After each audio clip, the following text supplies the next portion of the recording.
Et bonjour à tous et à toutes, ravie de vous retrouver enfin dans une nouvelle vidéo, j'espère que vous allez bien. Donc ça y est, j'ai enfin retrouvé le chemin de ma petite scrap room, le temps s'est arrangé, nous avons des meilleures températures parce que je vous avouerai que scraper sous 40 degrés malgré la clim et tout ça, c'est légèrement compliqué. Donc niveau éclairage, je suis vraiment désolée mais il fait quand même encore un peu chaud chez nous. Donc mon volet est fermé, donc je fais avec de la lumière artificielle et j'avoue que c'est pas terrible. Mais écoutez, on revient en force avec une petite création. Donc aujourd'hui, je vais vous présenter voilà, la réalisation d'un petit Polaroid que j'ai réalisé avec la nouvelle collection de So Simply Scrap. Donc comme vous le savez, je suis abonnée à la box.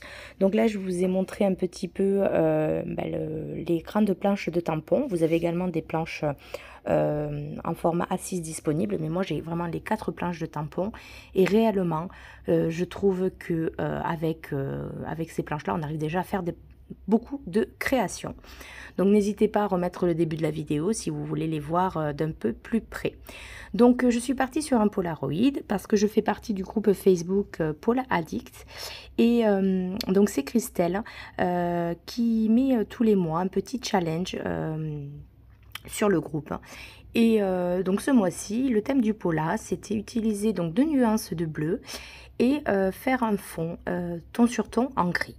Donc voilà, je me suis un petit peu amusée avec mes Distress Oxide. Donc comme d'habitude, vous retrouverez la liste voilà, de tout ce que j'ai utilisé pour la création en barre d'infos de la vidéo, parce que j'aime bien voilà, essayer de vous marquer le maximum de matériel. C'est vrai que sur la vidéo, quelquefois, enfin même souvent, je fais des accélérés pour pas que les vidéos durent trop longtemps, et il se peut que vous voyez pas, voilà, que vous voyez pas assez bien sur la vidéo ce que j'utilise. Donc j'ai utilisé toujours mon petit papier Pantone parce que je l'aime beaucoup. J'ai essayé du papier multitechnique de la marque Canson et réellement voilà, j'ai pas le même résultat. Je pense que je me suis habituée à ce papier là. Donc voilà, je suis venue donc faire découper mon petit dies Polaroid de la marque Comptoir du Fort en Scrap. J'ai passé commande voilà, avant le départ à la retraite de Cathy. Et voilà, je trouve ça triste que... enfin, triste, non pas pour elle, parce qu'elle part à la retraite. Donc, je suis très contente pour elle. Mais que cette petite marque voilà, française s'arrête là. Il y avait de super dies. Bon, alors moi, j'étais vraiment fan de leurs dies. Et je trouve ça vraiment dommage voilà, qu'il n'y ait pas une suite. Mais bon, qui sait, dans le futur, peut-être que quelqu'un reprendra cette jolie boutique.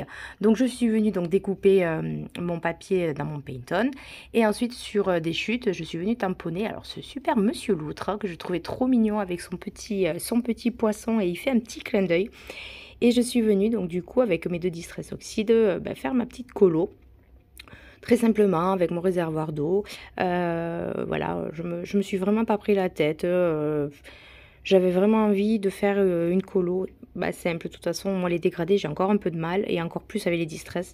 Donc, petit à petit, voilà, je suis venue apporter ma petite touche de couleur à ma petite... à Monsieur Loutre. Voilà, vraiment, je le trouvais trop beau. Et je sais pas, j'avais envie de faire mon petit pot là avec ça. Donc ensuite, je voulais d'abord aussi faire une parenthèse pour remercier toutes les nouvelles et nouveaux abonnés qui sont arrivés sur la chaîne.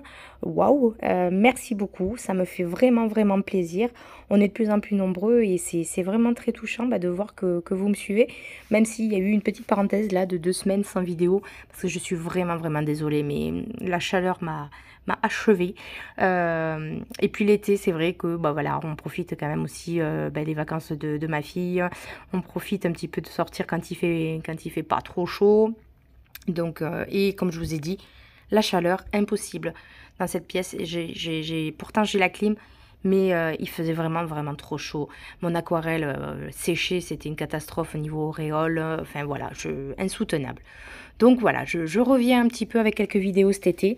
En programme, vous n'aurez pas beaucoup de vidéos sur juillet et août, mais je vais essayer voilà, de vous partager un maximum. Je répète, mais n'hésitez pas à aller voir sur Instagram parce qu'il y a quelques créations que que je ne filme pas parce qu'après c'est vrai que c'est assez long, le montage et tout ça. Mais je partage d'autres créations, donc n'hésitez pas à aller voir sur Instagram si vous avez accès. Et je peux également, sur l'onglet communauté, je ne sais pas si vous avez vu, mais maintenant vous avez une fonctionnalité, vous pouvez même vous partager des créations ben voilà, avec nous. Et je vais essayer de vous mettre un petit peu les créas que je fais hors vidéo pour que vous puissiez, celles qui n'ont pas Instagram, voir un petit peu ce que je fais malgré tout quand vous n'avez pas de vidéo. Donc je continue ma petite colo, voilà, en jouant un petit peu sur les bleus, en les mélangeant, en les diluant un maximum pour des fois voilà, qui sont un peu plus clairs, etc. Et donc là, je vais m'attaquer à mon petit fond. Alors, comment vous expliquer? Petite catastrophe, vous allez voir au fil de la vidéo. De toute façon, je pense que je vais vous laisser un petit peu en musique pour pas trop voilà, blablater.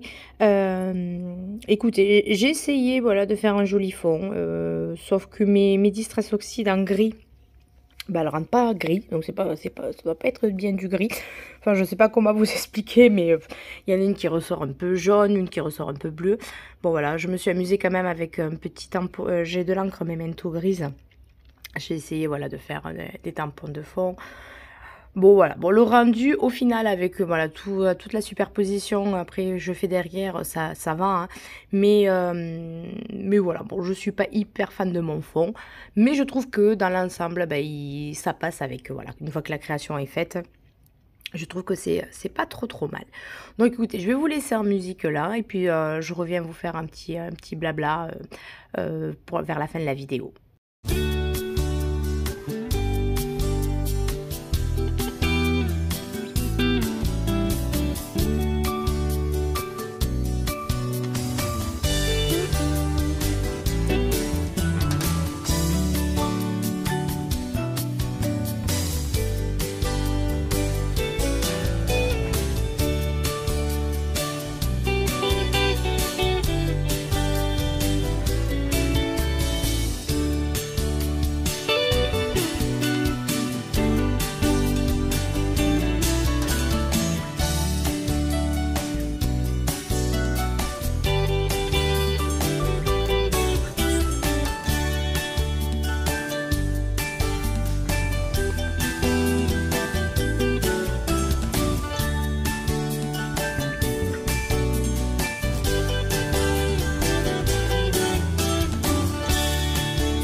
Donc là, vous m'avez vu faire un premier tampon en noir avec ces petits feuillages et ces petites fleurs.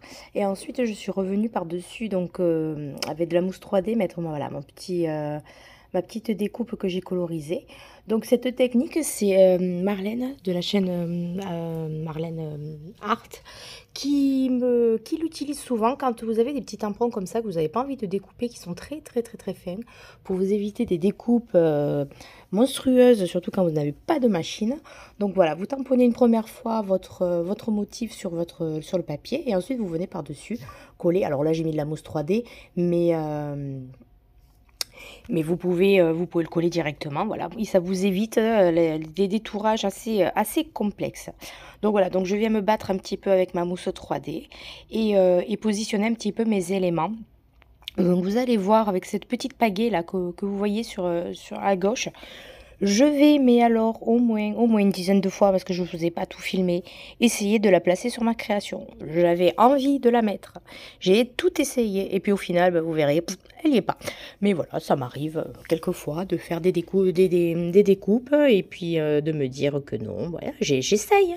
Mais vraiment, j'insiste. Donc je sais pas, dites-moi en commentaire si vous aussi, vous êtes comme moi, vous voulez mettre des éléments et puis au final, vous n'arrivez pas à les placer. Voilà, tout simplement. Donc j'avais en tête, grosso modo, hein, mon idée de Paula.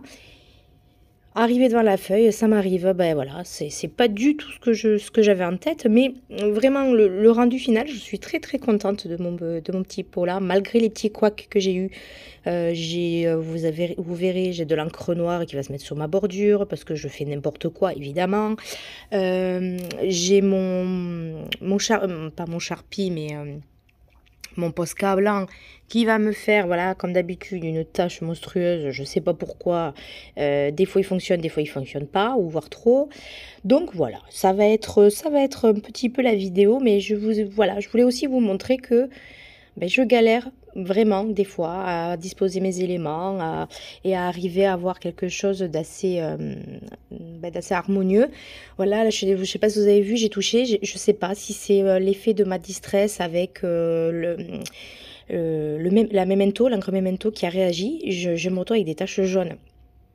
Pareil, incompréhensible, c'est du gris et ça me fait des taches jaunes. Je sais pas d'où ça sort. Pourtant, bon, ma feuille de papier était neuve, donc je vais essayer après, vous verrez, de camoufler avec une petite découpe. Je crois bien que c'est ce que j'ai fait. Ou alors j'ai mis une tache dessus, voilà, pour dire je camoufle. Pareil, quand je vais utiliser la tache, l'encre, je me suis mal prise et j'ai fait n'importe quoi. Mais bon, voilà, on essaie de rattraper. Vous savez, en scrap, tout est rattrapable, on va dire. Vous voyez, j'ai regardé, j'essaie encore de la remettre, cette petite paquet. En revoyant les images, je me dis, purée, tu as insisté.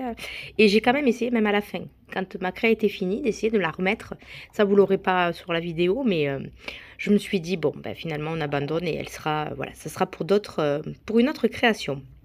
Donc voilà, ma compo commence à se faire. Donc mon Posca blanc, je vais l'utiliser après pour faire un petit peu de couleur, de la lumière sur ma petite loutre et sur mes feuillages. Il fallait également qu'il y ait une étiquette sur ce pot-là. Voilà, j'avais oublié aussi ce petit détail. Chaque fois, je vous donne des défis, mais je vous donne la moitié des infos.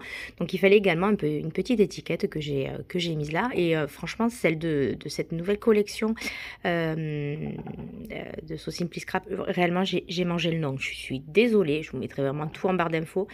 Mais je la trouve trop belle. Là, voilà, c'est là que je fais mon petit couac parce que j'ai eu la flemme d'enlever le double face. Oui, je sais pas si vous avez vu, j'ai mis du washi derrière pour faire tenir mon contour de mon Paula et mon fond. Et en fait, j'aurais dû faire mon fond vraiment avant de tout rassembler. Ça m'aurait évité d'avoir des taches sur mon contour que je voulais garder vraiment très très très blanc. Là aussi, petit aparté, j'utilise un nouveau nettoyant tampon. Pareil, référence à ma barre d'infos, il est super, franchement, parce que j'ai passé une petite commande chez Craftelier pour les soldes. Et franchement, je me suis... alors là, j'ai trouvé le nettoyant tampon qui est au top. Alors, il n'y a pas beaucoup de contenance. Donc, je verrai sur le long terme pour vous faire un point là-dessus. Mais voilà, il est trop bien. Donc voilà, mon petit Posca, mes petits points de lumière, tant bien que mal. Je suis obligée de faire cette technique pour que le blanc ressorte. C'est-à-dire mettre un peu de Posca sur un papier et le récupérer. Parce que si je ne fais pas ça, on ne voit pas le blanc en fait. Le papier, avec l'encre et tout ça, me mange la couleur blanche et on ne le voit pas.